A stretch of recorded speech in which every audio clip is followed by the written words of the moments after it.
Welcome back to Derry Public Radio.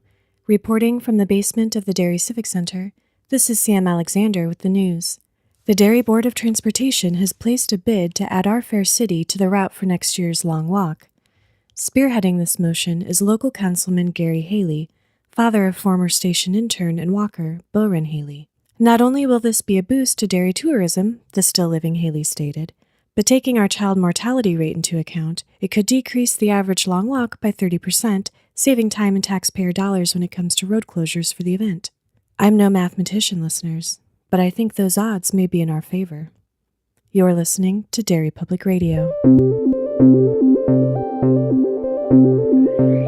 This is Derry Public Radio.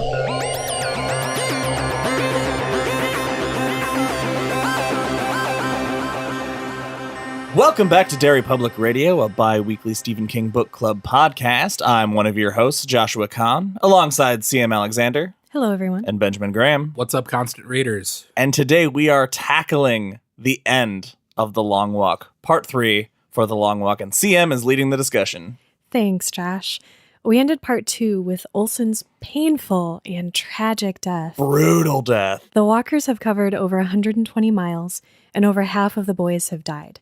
Chapter 11 opens on Old Town at midnight, and the crowd that shows up to cheer the boys on, or as the boys have come to realize to watch them die, is pretty disappointed. No one dies in Old Town that night. What a bummer. What a bummer. Right off the bat, 120 miles. Yeah. I don't have the best grasp of just eyeballing measurements, but I'm pretty sure 120 miles is more than I've walked in my life. All added up together.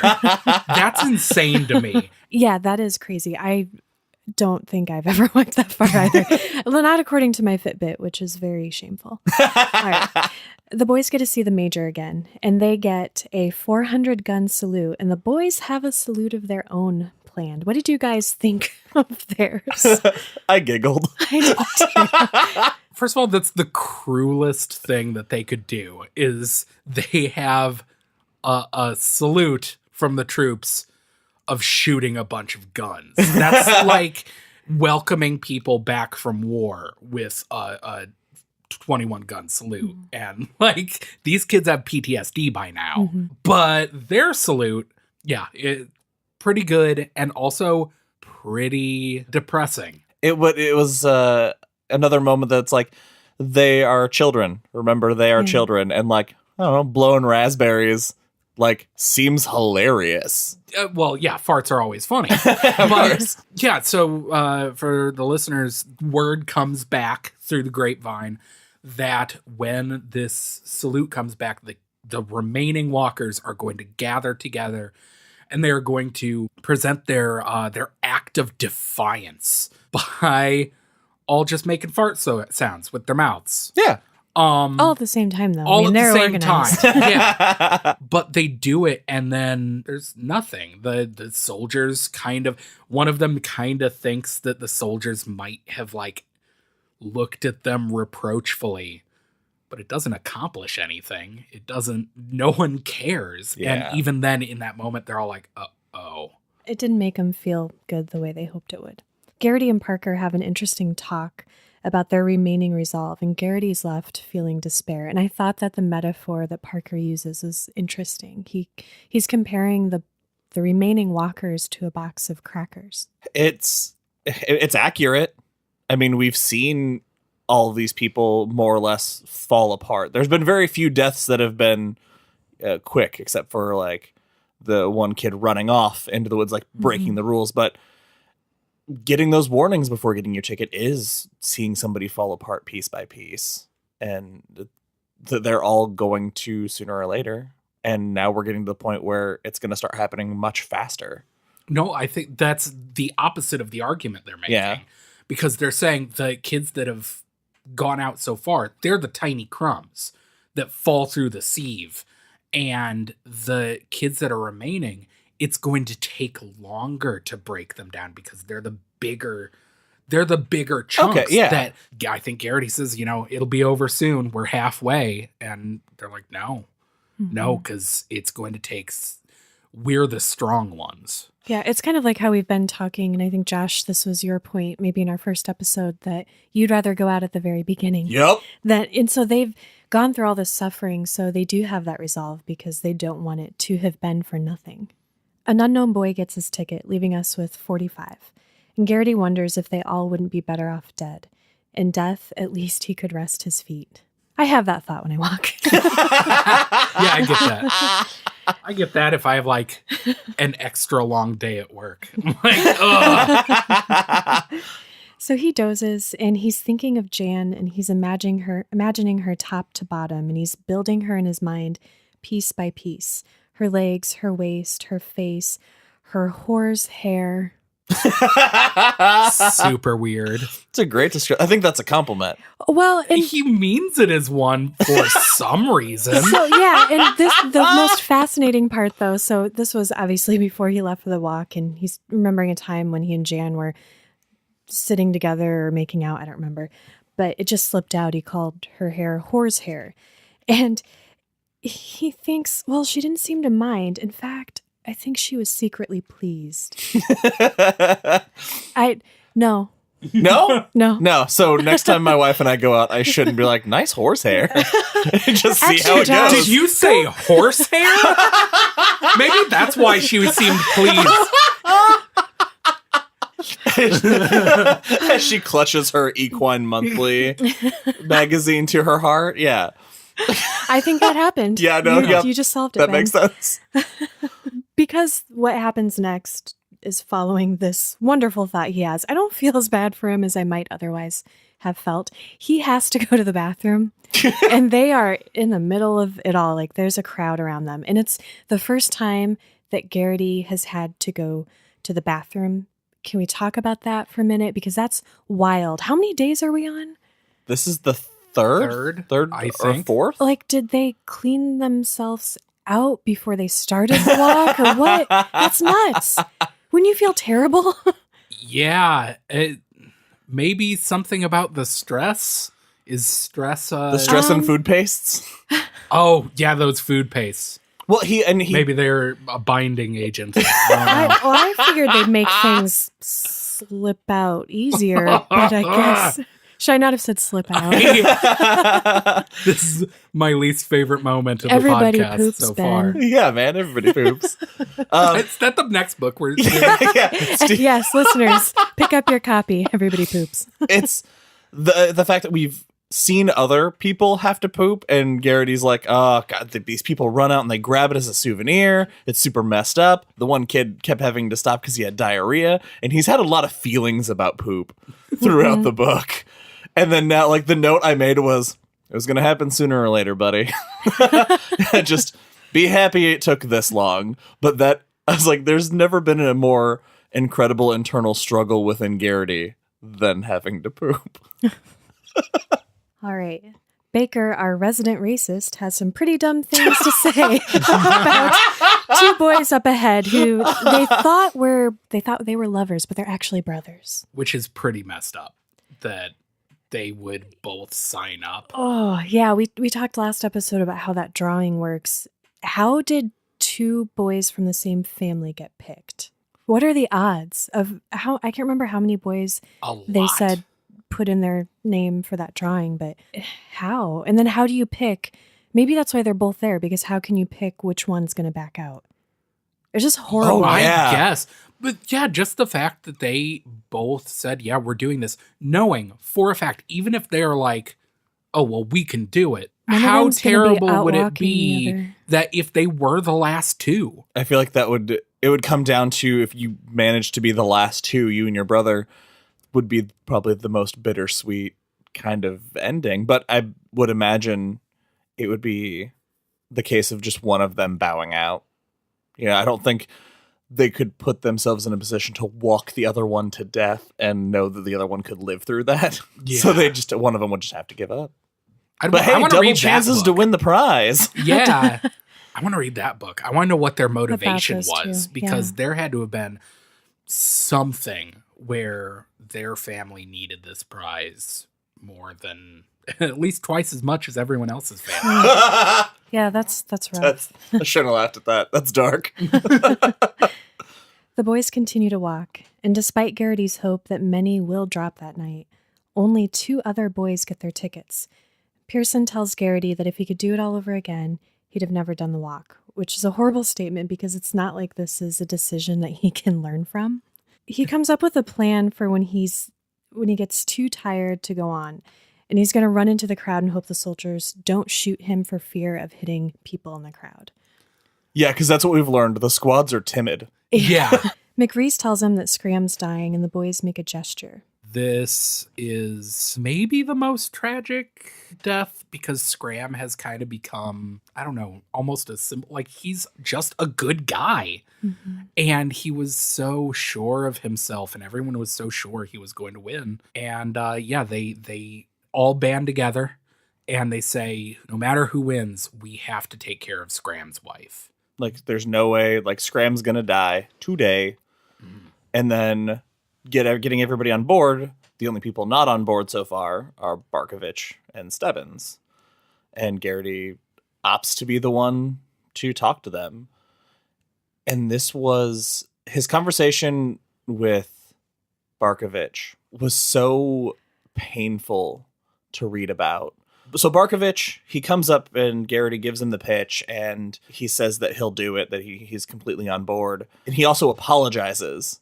He's like, we all got off on the wrong foot and I can't go anymore alone. Like, I need friends. I need to not die hated by everyone. But then he goes on to talk about how everybody hates him and it's never his fault. They're always out to get him. And it's like, oh, you had me and you just showed your true colors again.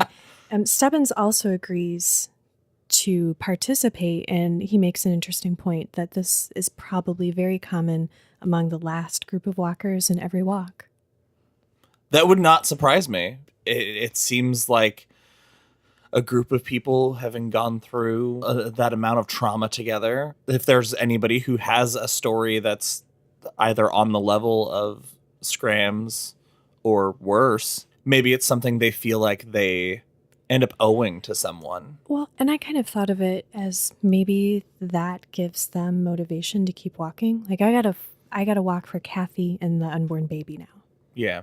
That's a good point. Especially if you don't trust the other walkers. Yeah. If you feel like if that motivates you to like, I need to win because I know I will do it. I don't know if they'll do it. He also says something else that I want to talk about, because last episode we had a bit of a debate as to whether Stebbins manipulated Garrity into essentially cracking Olsen, and if Stebbins knew what he was doing and what would happen when he did that. Did that change your opinion at all? Oh, yeah. No, last episode I was, I think, the only one of us that was like, no, Stebbins seems like a good guy. He seems on the up and up. Yeah, in this conversation, he's pretty much, he tells him like, oh, you really did that, didn't you? Well, Olsen didn't have any secrets. He was just dying. Like, it was 100% Stebbins playing mind games. And I'm apparently with Garrity in being a naive dummy, because I honestly was like, oh yeah, he's trying to help our boy out. No, he really comes around this bit in some really weird ways. Yeah. What did his mind games get a little creative? He starts off with like some subtle stuff, and then as it goes on, it gets crazier because he hasn't slept in 3 days. Fair. So in his mind, like whatever crazy plan, he might be like, "That's fucking genius." Yeah, when he's just like his mind games degrade from, I'm going to essentially get Garrity to inadvertently kill Olsen, to Garrity, you want to have sex with your mom. Right? Yeah, that was so like, all right, man. What is with the incest stuff in the last part of this book? It gets weird in a couple ways. There's that, and there's something else around that time too. That's just like, what's happening? What am I reading? Can we talk about that? Because do you have that in your notes? I do. Yeah, that's coming. Okay. So we're gonna get to some odd conversations that Garrity has, not just with Stebbins, but with some other boys too. But in the meantime, Garrity checks in on Scram, and this is really sad because other than being sick, he's otherwise in great shape. His feet don't hurt, and this is where we really get the sense that he easily could have won this thing if he just had not gotten sick. Scram thanks them for taking care of Kathy, and he makes a decision. Let's talk about Scram's ticket. Scram's such a good dude. Yeah. And I think it's just before this is that we find out that Mike, one of the brothers in the Vanguard, has just really bad stomach cramps. That the word has come back about that. And Scram takes off, and they see him talking to the two brothers, and they are just kind of having what looks like a kind of a casual conversation, and then Mike and Scram just veer off together onto the side of the road over next to a crowd of people they're all walking past, and they just sit down and have a chat and then flip off the soldiers when they give them their warnings, and that's how they go. It's so weird. Weirdly peaceful. It's a complete opposite of Olson's death. His was so violent and unfair and horrible. And it's like, if you could exert any control over a situation like this, I guess they did it the best they could. They chose the way they were going to go out. And Scram, what everyone is offering him is giving him some peace, because he knows that his wife and child will be okay to a degree. And it seems like his last act is to offer comfort to the boy who's dying and to the brother, because his brother's not dying alone. Mm-hmm. And I just thought that speaks to who Scram is. Like we talked about last episode, I want to read Scram's book. Yeah. Because that seems like such a classy move, and just like a really heartfelt move after being moved by what everyone does for him. The boys continue to walk, and Garrity gets a cramp, and he sits down. So when you're watching a suspenseful movie and you get so into what's on the screen that you start talking to the character. You're like, don't go in there. Like they're going to hear you and go, oh, thanks, and not go in there and not die. This is when I started yelling at Garrity, telling him not to sit down, telling him to get up. So he tells McVrees, keep going. Don't worry about me. He's massaging his leg. He's trying to get it to go away. And so it eventually does. And he does not get up right away. And was that a tense moment for you guys? I have trouble with moments like this where we're 2/3, 3/4 of the way through this book. And it's very clear that Garrity is our main character, our protagonist, our hero. You think, okay, if he's not going to win, he's going to get close. And now we have 50 or so pages left, and it seems like he's going to die. Josh, as the one of us who had never read this book, did you ever for a split second think it was possible that he was going to die right here? No, not at all. No, I didn't either, but I still felt the tension in that moment. Oh, yeah, it's definitely a tense moment. That's just a part of my... Well, yeah, we know he's not going to die, and we're going to switch character perspectives. Why not? King does some crazy shit in his books. He does weird third act stuff. Yeah. How interesting would it have been if this was the moment? What could have happened other than the rest of the book that we got? I think we'd all be going, oh, right now. Yeah. It would have been nuts if that had happened. Yeah. It would have blown my teenage mind. Yeah. And it would have blown my mind again reading it this time. I want to read a version of this book where he does get shot right now, and the rest of the book is his ghost walking with the rest of them and seeing the rest of the walk. Or rebels busting out of the crowd. And the rest of the book is maybe in the movie Hunger version. Games. I don't know. So what's funny is that I was reading, I was a little ahead in our reading, and I messaged our group chat to say, I'm coming up on towards the end of the book. I don't know if I should stop or keep going. And CM told me that I needed to stop. I could not read the rest of the book before we got to this episode. And so the entire time I'm reading this section of the book, I'm waiting for something to happen. And there was a teeny part of me that thought that followed that thread of like, Stephen King might jump a protagonist and I would lose my goddamn mind. Oh man, I'm sorry. I set the bar way high on accident. No, what ends up happening is not as nuts as that would have been. All right, so Garrity catches up to McRees and he tells him that he's got about 2 seconds between him and death for the next hour because he was sitting on the floor, on the ground. He had a soldier with a gun in his face. His finger was on the trigger, and he's incredibly close to getting his ticket. And so McRees offers to go up to the very front with him to top their speed. And so Garrity's freaking out, and he finally, because like this is where he realizes, I can die, like I can lose this. And I couldn't help but laugh when a woman in the crowd audibly says, Garrity won't last much longer, and he tells her her tits won't last much longer. Solid burn. I don't know Nailed why. it. It's just like, yeah, man. It's just such a cold remark to make that a walker can hear. Yeah. It's like he's not even a person to these people. Oh, no, I don't think they are. They're just entertainment. We've talked about that, but Garrity and McRees passed the hour by talking about what they did when they found out they got picked for the walk. So let's talk first about Garrity and then what McRees did. Well, first in this description is when we get all the details of how this thing runs down, that there are 2 different backout dates. There's the backout and a blackout date, and that they televise the drawing of the names, and they draw 200 names. So there's 100 there that so they know that if your name is there, you are either a walker or a backup, but you don't know if you're a backup until the day before the walk. So the entire time, like if you're one of those 200, you have no idea whether it's you or not. And we find out that Garrity was a walker from the start, and McRees was a backup. That setup is so devious and such a fucked up way that this government handles it.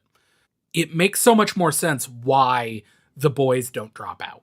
Because if there are 200 kids, if they had drawn 100 names and they said, you're a walker, I bet anything that way more of the kids would drop out because, oh, well, I have to walk. It might set in. The reality of their situation would set in. But if there are 200 people and your name gets drawn, some of our characters talk about it and they say, well, you know, coming up to the blackout date, it didn't seem real. I was, oh yeah, my name got drawn, but I'm probably just a backup anyway. And it's so devious. I have the breakdown of kind of how that's set up to sort of show why it would, you know, you're right, it would make that very hard. So we find out that only 1 in 50 of the boys who take the tests needed to get into the walk pass. That still leaves about 1,000. Only 200 will be picked, 100 to walk, and 100 as backups for anyone who backs out before the walk. They televise the drawing, and when you hear your name, you don't know if you are a walker or a backup. So there's like this strange built-in sense of pride because you've beat all these other boys. And that's kind of what Garrity falls into. It makes him feel special because what are the odds, you know? And he got it. He passed the tests. And everybody at school knew who he was, and they are like, "Oh, you got drawn for the long walk," and so that adds the peer pressure to not be a chicken and back out. Whereas if you think you're not going to be one of the walkers and you make it to that day, like, I would have done it. Right. Shucks. That's an interesting point, though, about the tests that all of these guys have to take a written test and a psychological test to make sure that they are able to join the walk. How'd Barkovich get in? Well, that's exactly it. Because I forget which character it is, because honestly, all of these secondary characters kind of run together. What's that last episode? The one, I think it was the second episode, the one who wrote like a funny story. For Abraham. Yeah. where he wrote like he had tons of misspellings and was just like, I'm gonna join the walk because I'm just a dumb fuck and The world whatever. would be a better place without me. Yeah, I feel qualified to participate in the long walk because I am one useless SOB and the world would be better without me. Unless I happen to win and get rich, in which case I would buy a van, go to wait. Van goes, but he spells it with... Yeah, I would buy a Van Gogh, VANGO, to put in every room of my mansion, MANSHUN, and order up 60 high-class whores. Wait, 60 high-class Horses? and not bother anybody. So, it's... Yes, there's a test, but obviously the tests don't mean anything. Or are they... Because when I think of him, I think, yes, the tests don't mean anything. When I think of Barkovich, I think they're intentionally putting people in there to shake things up or to cause problems. I don't know. They're casting a TV show. Well, actually, I think it has a lot to do with what this book is kind of actually a metaphor about, which none of us had caught on to, but our number one fan, Bryant Burnett, posted on our Facebook page that this was written during Vietnam. And it makes so much more sense when you think of this as kind of a Vietnam metaphor. Is, of course, who are the people that end up going to Vietnam is the uneducated, the low class. And that's kind of who got picked for the walk. So I think that's pretty interesting. Yeah, I didn't think about that. That was a really cool post. If you listeners out there missed that, check it out. Bryant has a lot of good insights. There was one other thing. McReese tells us that he was number 12 backup. He got the call around 11 p.m. 4 days ago. So he got the call basically like right at the end of that deadline where he could have dropped out. And here he is. And that is so... If I was him, I would be so infuriated that I was this close to not being here. Mm-hmm. He was one of those people that was like, I can take the risk. I don't need to back out because I'm probably just one of the backups. And he was, and it's still, he didn't have a chance to say, no, I don't want to do this. Yeah. But he also kind of wants to die. Yeah. He's Also true. Garrity's hour passes, and just then another boy gets his ticket. And so does a dog. Oh my God. Why? Can we talk about that, Josh? Why, Bachman? Why? God. So they're walking, and a dog runs onto the road on which they are walking, and with no hesitation, one of the soldiers just shoots that dog to death. Which is a neat setup for later when a toddler runs out onto the road and this mom is screaming like, oh my God, the soldiers are going to shoot my kid. And I'm thinking, oh my God, those soldiers are going to shoot a kid. And they don't. They just kind of shove him out of the way a bit. Sure. Why didn't they just do that with the dog? My first thought was, like, how many times? I know I've said this a couple times, but this is how I die. This far in the game, this dog runs out, I lay down and I snuggle the dog until I die. That is how I go. So does that just leave me and you, Ben? Are we still walking? Oh, I died at the starting line. I was like, what am I doing? Okay, so it's take a just me. nap. See, I'm going strong, you guys. All right. They're getting closer to Augusta, and Garrity's going to get to see his family in about 50 or so miles. He and McReese slow down a little to make their way back to Baker. So the original three musketeers are back together. So the boys continue to walk, and they walk into the roaring crowd of Augusta, all now 37 of them. The energy of the crowd infects the boys, and they start cheering back, even though it's taking valuable breath and energy. And Garrity is cheering so hard that he starts to get a stitch in his side, and then he gets pain in his chest. And they're all saved by Milligan. Ooh. When they walk through Augusta, they talk about the crowd becomes crowd with a capital C. It's the crowd is a being. It's the monster that is the crowd, and it's driving them all insane. Which also made me think of Revival a little bit. that Lovecraftian creature that is driving them to this madness. And Milligan drops to the road and squeezes his eyes shut and puts his hands to his temples, and he has his nose on the ground, and he just completely just collapses, and he's like screaming against all of the screaming and cheering that's happening, and then just gets his ticket right there on the road. And then everyone else is like, right. We're doing a contest. We're in the middle of something here. Sorry, my bad, guys. Let's get back to the walking. So this is our other bizarre conversation. I want to talk about what transpires between Garrity and McVrees. As I didn't see this coming. Neither did Garrity. It was not a natural part of the conversation. So McVrees tells Garrity that Parker thinks that they're gay for each other. And then he jokingly tells him that maybe they are. And maybe that's why they've saved each other's lives so many times. And it's making Garrity uneasy. And then McVrees is like, can I jerk you off? and they have like this argument, this fight about funny. it. Oh God, it's so funny. And they have this fight about it because Garrity realizes he wants to be touched, and he basically, unless I misinterpreted this, says yes, and McVrees laughs it off and drops back. Well, he basically says, "I'm not, because of your reaction, I'm neither going to confirm or deny whether I was joking. So you just deal with the fact that that offer is put on the table, and you can have whatever feelings you have about it." And Garrity's like, do whatever you want. Yeah, he's whatever you want. He like gives up. And it's like, yeah, fine, I guess. Being jerked off is not a situation where you just give up. It happens. I know. I can't tell you how many dates I've been on. I'm like, fine, I give up. Just do it. Jerk me off, I guess. You know where he went wrong? He should have just been like, hey, Garrity, recess? You both just cringed so hard. Oh, I forgot about that. It's a weird bit.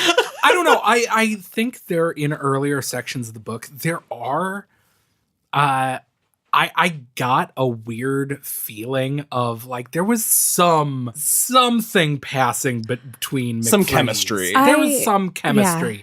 But I thought I was imagining it. You were not, because I actually think that, and I'm trying to think of when this book came out in relation to other books. So I could be wrong on this, but I would make the argument that Garrity is our first Stephen King, if not gay, bisexual character, main character. That could be, yeah. Sure. All right, yeah, Garrity's our first Stephen King bisexual character. Awesome. Also our first character that really wants to have sex with his mom. What's with the what is with the incest stuff? So much of it. Have we gotten to that point yet? Well, you've already asked that question. So yes. It's an important question. What the hell? We're getting there. Okay. The only reason Ben's doing this episode is to get that answer. I'm never answering his question. No, well, so Barkovich and Garrity end up having a conversation shortly after this, and Garrity kind of loses it on Barkovich. And at the end of this tirade... Not as much as Barkovich loses it. He asks him if he wants to touch him. If Barkovich wants to touch Garrity.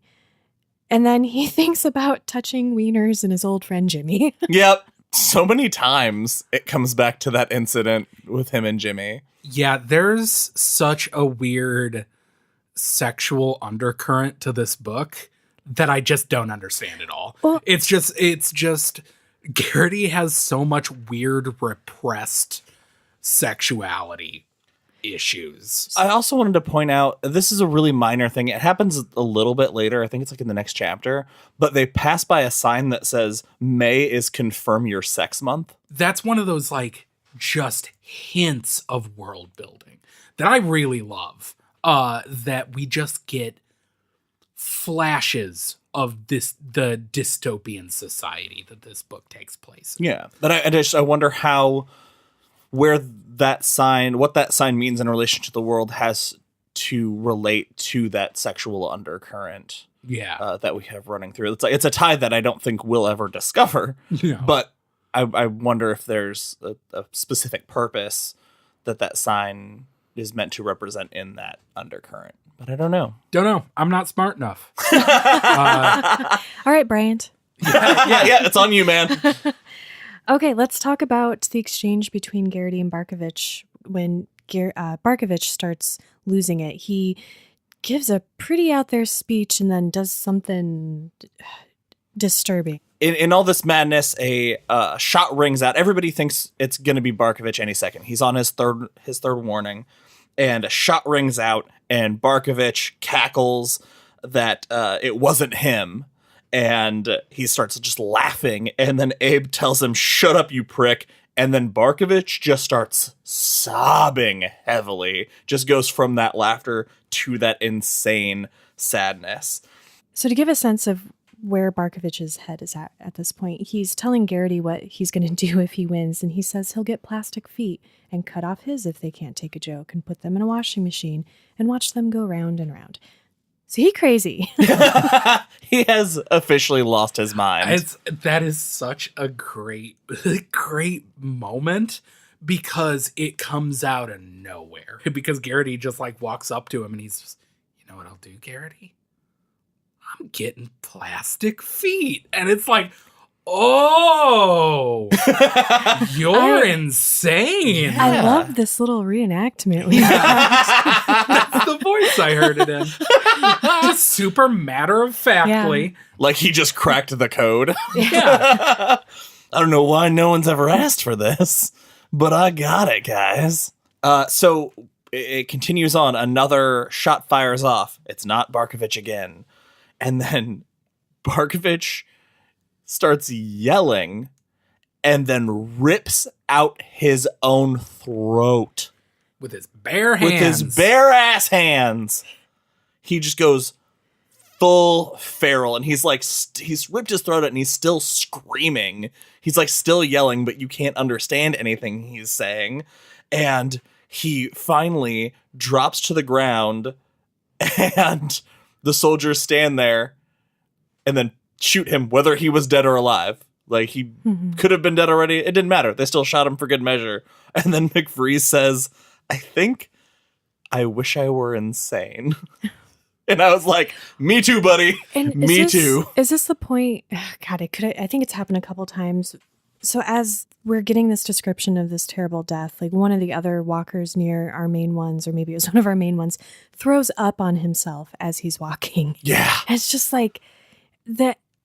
It's so hard sometimes to picture what they're actually doing, but in moments like these, it's so clear and rough. So disgusting. So going back just a little bit, Garrity's talking about the next towns that are coming up, and one of them is Lewiston, and they'll walk on Cotter Memorial Avenue. And it's named after the only guy from Maine to win the long walk. He hemorrhaged in one eye and finished the walk half blind, and he died a week later. Man. Which also, it kind of goes into what McVreeze said earlier on of like, nobody actually wins. They take the winner around back and shoot him. Mm-hmm. Like it makes you wonder, like how many walkers has that happened? How many of them have sustained injuries that there's no coming back from? Oh, I am certain that if they don't die shortly after winning, then they're catatonic. They'd have to be. There's no coming back mentally. Hopefully they all get therapy. After. That's what they ask. That's what the prize is. The one walker.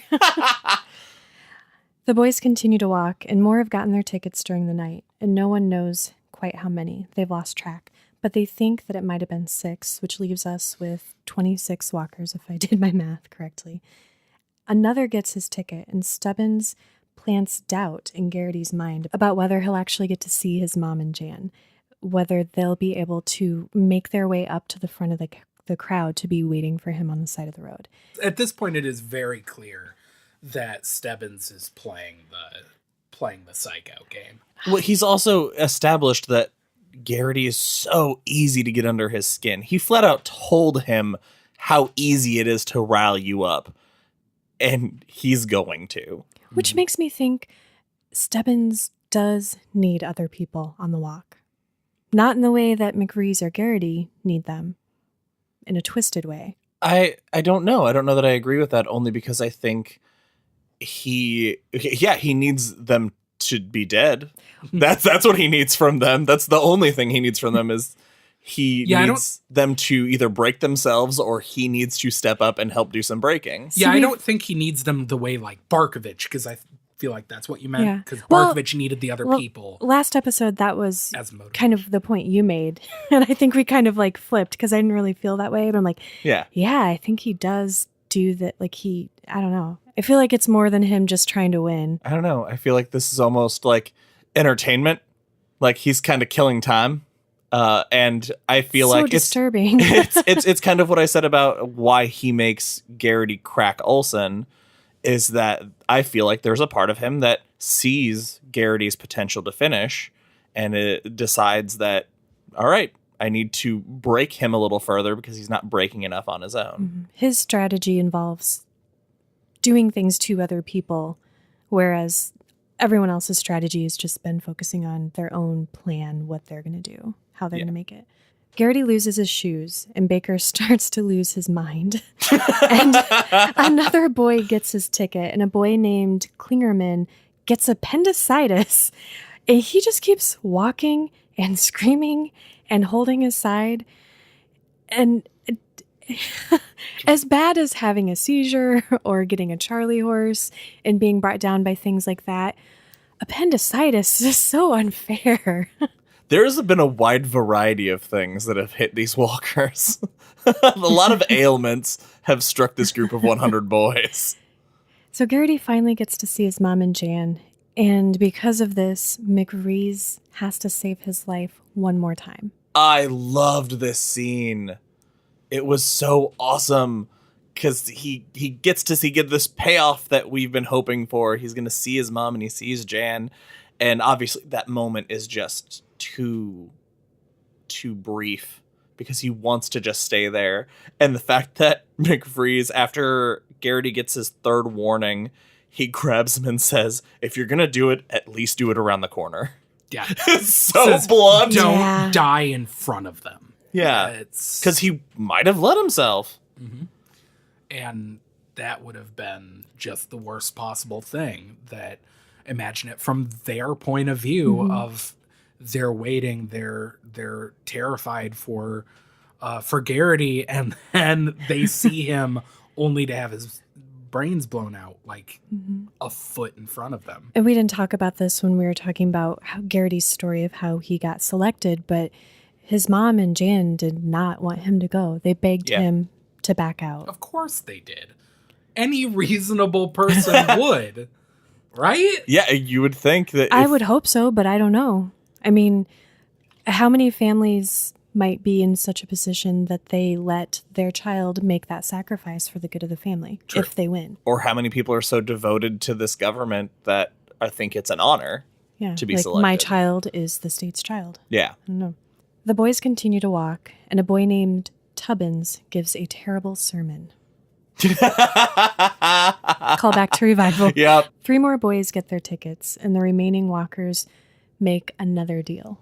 This one not so kind and warm and fuzzy. It's almost the opposite of the deal they made for Scram, because Abraham comes back, and at this point, he's taken off his shirt, and he looks just skeletal and pale.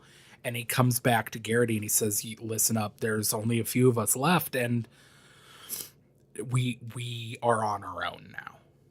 For real, if you're going to do it from here on out, you do it on your own. Mm-hmm. No more help. And if you do help anyone, then you'll be ostracized. Yeah. You'll be cast out of their group. And I want to come back to this conversation at the end, if that's okay with you guys. Sure. Another boy gets his ticket, and let's talk about what Parker does, because Parker does something amazing. This is awesome and also heartbreaking. Yeah. It happens so fast. I believe it's Garrity isn't paying attention. He's walking with his head down, staring at the road, and then he hears something, and he looks up, and Parker's standing on the half track with a rifle in his hands.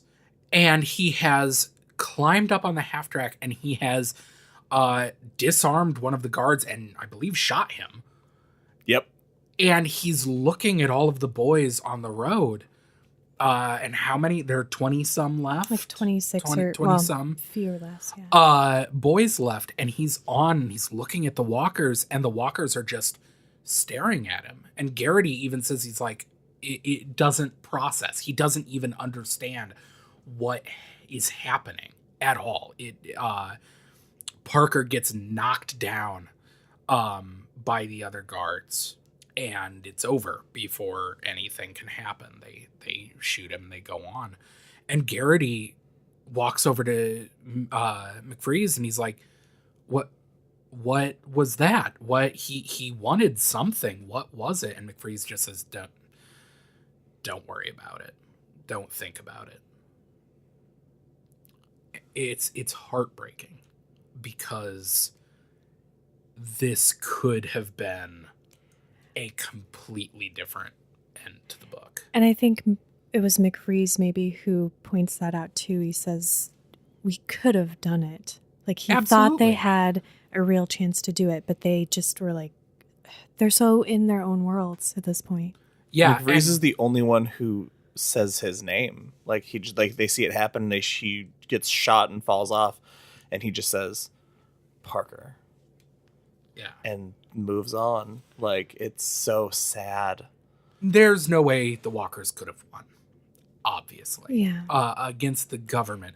But it might have started on that exactly. Yeah. On that half track, there are 4 soldiers, maybe 5, who knows? Not many. They are severely outnumbered. And sure, some of the boys would have died, but they could have taken over that half track. Now, when the first round of reinforcements came, they all would have been dead. But that walk would have been over. Yeah. And who knows what that would have done. And remind me, was there a crowd? Oh, yeah, because they're in the middle of... So it wouldn't have been... Because I was thinking, what would the government do with that? Because now how would they spin that? But if there's witnesses to it, then maybe that starts some sort of revolution. From this point on, it's televised. That's right. They hit that point and they said that like once it drops to this many people, it's televised 24/7 the whole time. And I think it even says that while Parker was firing, some of his shots went into the crowd and heard people in the crowd getting hit with his stray bullets. 9 other boys get their tickets, including Baker and Abraham. Garrity sees that McFreeze is starting to crack. They're down to 9 of them now. And Stebbins tells us why he's here. Because that's the reason I didn't want you to read ahead. Yeah. Yeah. And it had the impact. Okay, good. I lost my mind. Well, what happened, Josh? The major is Stebbins' dad. Which is insane because of the argument I brought up in the first episode of like, why would his family, like he must be his family being in the squads, like that whole thing. And like, as soon as I read that, my mind exploded that it's his dad. He's a bastard. And oh God, he was going to surprise the major when he won and be like, I'm your kid. But the major knows and doesn't care. He put him in... Stebbins says that he's the rabbit. Meaning he compares himself to the mechanical rabbit they use at dog races. Yeah. That he thinks the major knew the whole time. And he knew how much more Stebbins would want it. How hard he would work. And he put Stebbins in specifically to make everyone work harder to beat him. And it worked. And it worked. And it worked, especially because we got that at the very, very beginning. Everybody noticed Stebbins right away. And he did. He pushed everyone. They broke all these records. So clearly it worked. And I think we might have already talked about this. I think he got 2 warnings total this whole 4 days. All right, so they make it to Massachusetts, 7 of them. A boy named Fielder goes crazy. He gets a ticket. Baker gets a devastating nosebleed. McFreeze sits down. Garrity tries to pick him up and screams at the soldiers to shoot him to shoot Garrity and gets his third warning, trying to help McVrees. So this is it. We're just down to Stebbins and Garrity. 99 tickets have been given because they shot a dog. on the road. He was a walker. Nope, yep, you're right. So Garrity is about to give up, and he knows that he can't outwalk Stebbins. He's going to stop, and then it happens. Oh, Stebbins just dies. No fanfare, nothing special. Not shot. Garrity walks up, goes to tap him on the shoulder to be like, I'm out. Yep. And when Stebbins looks, there is just nothing. There's no recognition in his face. Stebbins like reaches a hand out and like it claws at his shirt and then just Boom. Drops. And then Garrity sees another ghost. God damn it. The ending. No. The ending of this book is so good. Stebbins goes down. He falls. And Garrity kind of looks at him and then keeps walking. As he's walking, military jeep drives up and he thinks, what's this asshole doing? You can't drive on the road. That guy's going to get shot. And he sees a military man in mirrored sunglasses step out and walk towards him. And he shakes the guy off and keeps walking because he thinks, I have to keep going. I'm gonna win this. And as he's looking down the road, he sees a dark shape beckoning him. And in the end, he finds the strength to run. One of the best closing lines of a book I've ever read. I have goosebumps. Oh, yeah. Honest to God. It ends with him still going. Or does it? What's your question, Siam? Because I barely know what it is. No, actually, my question is related to this thing that we keep talking about in all these episodes, the strategies. Because when they get to Massachusetts, Stebbins has only had 2 warnings the entire walk, like we said. Like, he's kind of the best walker. And it was down to him, McVrees, and Garrity. And then it was just him and Garrity. McVrees and Garrity have saved each other's lives numerous times throughout this walk. And we talked before about, Stebbins' plan was to go solo and make no friends. And McVrees is endearing himself to everyone, and that's saved his life a few times. So making friends on the walk is why Stebbins loses and Garrity wins. Why? Because if Garrity and McVrees had not made friends, they wouldn't have saved each other. They would have been out so early in the walk. I mean, who knows who it would have been down to with Stebbins, but those two pulled each other mile after mile in some cases. Very true. I completely agree. Not the question I was left with at the end of this book. The question I want to put to you two is, does Garrity survive? He wins.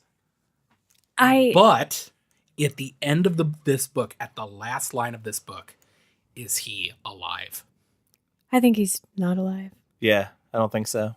I took it as he dies, or he's going to die very soon, because I think he is going crazy, and either he's hallucinating, and so he's hallucinating that there's still one more walker to outwalk. Mm-hmm. Or, because he's obviously sleep deprived and dehydrated and starving and stuff. Or it's like his brain just firing off as he's dying. Fair. His only hope is that, because it leaves me with the impression that he is going to run until his body collapses. So it is really up to the medical attention he gets once he collapses. Yeah, maybe he'll wake up in the hospital a week maybe, later. But my thought is that he will run himself to death. Yeah. Well, interestingly enough, I love the ending of this book, how it is ambiguous. You don't know what exactly happens. Interestingly enough, I actually do know what happens at the end of this book. I did a little research, and I found on this Stephen King fan forum that when this book was originally written, this was, according to what I read, the first book King ever wrote. He wrote it in college, and it didn't get published until years later. But when he originally wrote it, it had a different ending. It had more to the ending that kind of explained what happens. And when it actually got published under Bachman's name, he edited it down a little bit.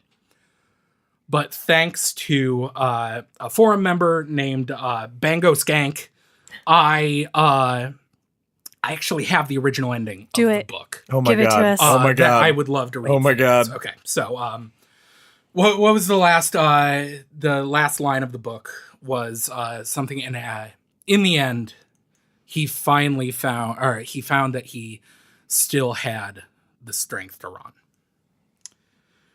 3 shambling bounds down the road, a heavy hand fell on Garrity's shoulder.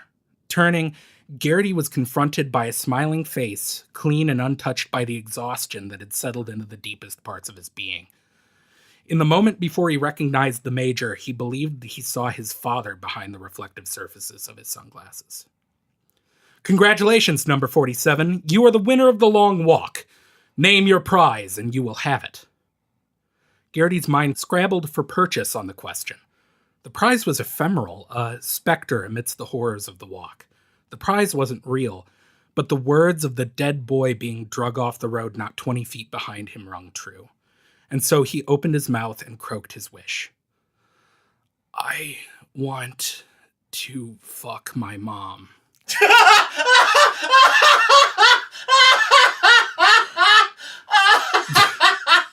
The Major gawked. What? Your son told me to fuck my mom, and I say, yes, please. Oh my god! The Major tipped his glasses down his nose and stared at Garrity through a second pair of mirrored sunglasses underneath the first pair. I don't think that's a good idea. You're a national hero, and I just think fucking your mom would be bad optics. Garrity frowned, the dirt on his face cracking like the cement beneath his bare, bleeding feet. Bring me my mom! For fucking! He pouted heroically. I wish you would stop. In the years to come, what happened next would become the stuff of legend. The talk of Garrity's final moments, a squattable offense, whispered by revolutionaries and children on playgrounds too young to know the consequences of their words. The soldiers, their jobs done for the year, had let their guard down just long enough for a reporter and his cameraman to burst from the crowd and into the road. The Major turned and gasped as 10 or so sunglasses fell off his face. The soldiers stumbled over each other to stop them, but it was too late. The cameraman centered on Garrity's stony, defiant face. Go, go, Garrity, you won. What do you have to say? A hush fell over the crowd. Time seemed to freeze as the people awaited their champion's answer. I'm horny, Garrity trumpeted, for my mom. There was silence. Somewhere a woman started to weep.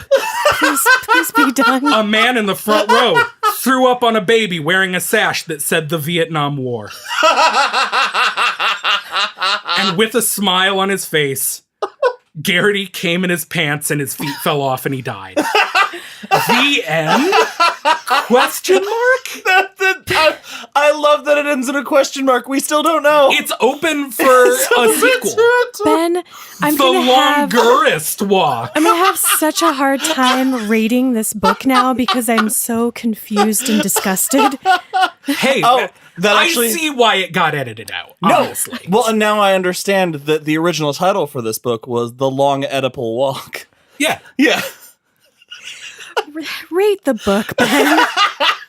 I love this book. It's fucking bleak as hell. I honestly couldn't put it down. 5 out of 5 blue chambray shirts by a long shot. It's great. Yep. I'm gonna echo Ben. 5 out of 5 blue chambray shirts. I devoured this book and have enjoyed talking about it so much. It was good the first time. It was great the second time. 5 out of 5 blue chambray shirts. Unanimous. Done! Fantastic. That brings us to the end of this episode of Derry Public Radio. As always, thank you so much for listening. Join us for our next episode as we dive into the Pet Cemetery. For Benjamin Graham and CM Alexander, I'm Joshua Kahn, reminding you that isn't it too bad the great truths are all such lies? Hey everyone, CM Alexander here. We hope you enjoyed part 3 of The Long Walk. I don't know about you, but I thought the ending was going to be a sad and unwanted battle between two friends, Garrity and McVrees. What do you think Garrity actually asked for as his prize, if he was still alive? Let us know on our Facebook or Instagram at Derry Public Radio or Twitter at Derry Public. And send us an email at derrypublicradio@gmail.com because we love to hear from you. If you have a moment, please rate and review us on iTunes. It makes a huge impact on our podcast. We had a lot of awesome reviews the last couple of weeks, and we can't thank you enough for taking the time to do that. You are all so awesome. That's all for now, listeners. Goodbye.